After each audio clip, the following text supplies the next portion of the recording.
back. In this slide, we are going to be talking about serosal covering. So if you recall, serosa, that is that epithelium that lines every surface of your body that's in a cavity that's not open to the outside. So examples of that were the pleura covering the lungs and the thoracic cavity, and the pericardium and the mediastinum and covering the heart. Well, in the abdominal pelvic area, it's called peritoneum. So we're going to be talking about the two layers of the peritoneum and where organs are in relationship to these layers.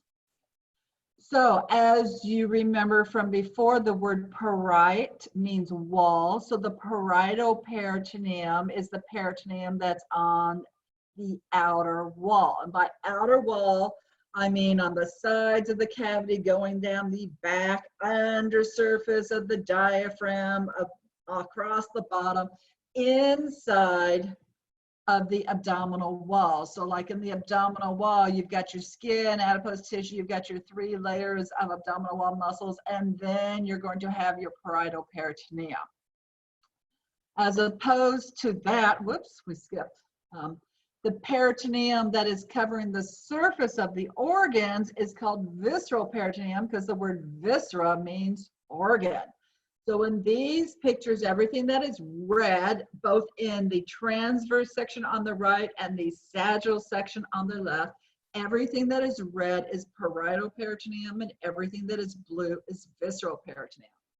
So I want to point out that we have some organs which are hanging out here in the middle between the 2 layers of the parietal peritoneum, just like the lung was between the anterior walls parietal peritoneum and the posterior walls parietal peritoneum. We have the same stuff going on there.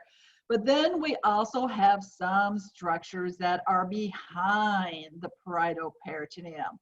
So yes, this is your rector spinae muscles. These are your outside muscles. There is your body of your vertebrae.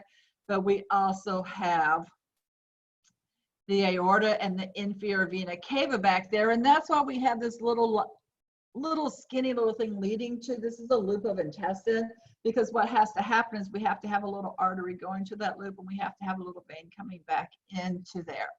And you can see that better if you look on the left one, where you can see that it's going to these same structures as well.